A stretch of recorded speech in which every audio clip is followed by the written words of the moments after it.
নমস্কার সবাইকে। আশা করি সবাই ভালো আছেন, তবে আমিও ভালো আছি।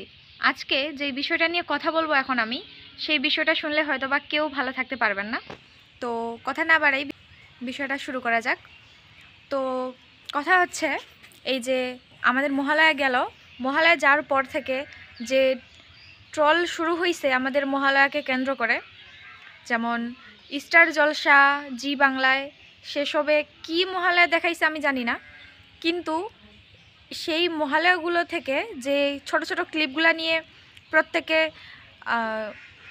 পোস্ট করতেছে বিভিন্ন জায়গায়, বিভিন্ন মাধ্যমে পোস্ট করার মাধ্যমে এমনভাবে এটা উপস্থাপনা করতেছে যে হাসির একটা জিনিস হয়ে গেছে এই মহালয়াটা, এবারের মহালয়াটা, যেটা হচ্ছে জি বাংলা আরও কি যেন প্ল্যাটফর্মগুলোতে করা হয়েছিল। তো সেগুলো নিয়ে এত ট্রোল করা হচ্ছে। এখন আমি বলি যে ট্রোল আপনারা করতেই পারেন, বা যেই কাজটা মানে ভালো হয়নি সেখানে আপনারা সেখানে কমেন্ট করে সুন্দর করে তাদেরকে বলতে পারেন যে এটা করা ঠিক হয়নি, কিন্তু তা না করে আপনারা ছোট ছোট ক্লিপ নিয়ে আপনার নিজেদের আইডিতে, প্রোফাইলে, পেজে, ইউটিউবে পোস্ট করতেছেন। এসব তো ঠিক না, তাই না?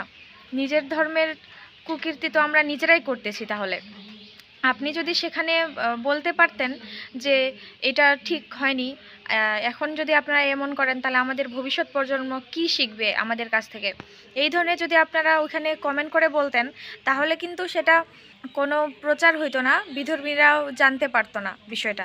কিন্তু আপনারা এমনভাবে ওই ছোট ছোট ক্লিপগুলো পোস্ট করতেছেন, মনে হচ্ছে আপনারাই মনে হয় আমাদের শত্রু। ঠিক আছে, মানে হয় যে আমরাই আমাদের শত্রু।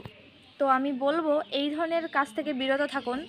ছোট ছোট ক্লিপ না পোস্ট করে পারলে সেই প্ল্যাটফর্মগুলোতে গিয়ে আপনারা কমেন্ট করুন, তাদের সঙ্গে যোগাযোগ করার চেষ্টা করুন যে এই ধরনের যেন আর ভিডিও বা হচ্ছে নাচ বা গান বা হচ্ছে ভালো হয়নি, পরবর্তীতে যেন ভালো হয়, এই ধরনের কোনো কিছু বলুন।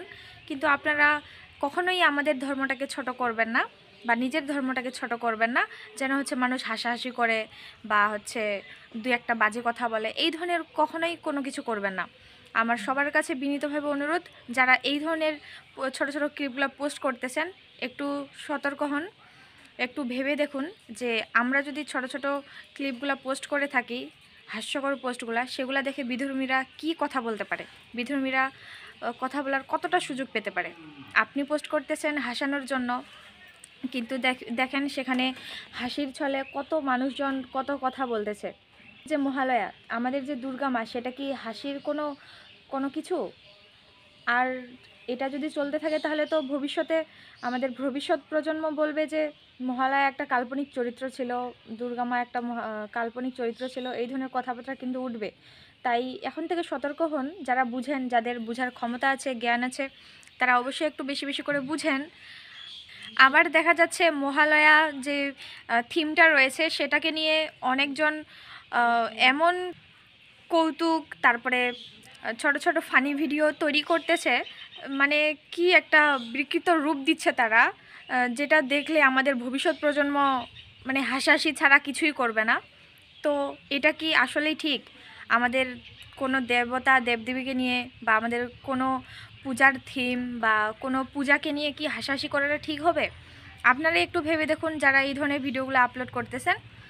তো আমি সবার কাছে বিনীত অনুরোধ করতেছি, এই ধরনের পোস্ট থেকে বিরত থাকুন।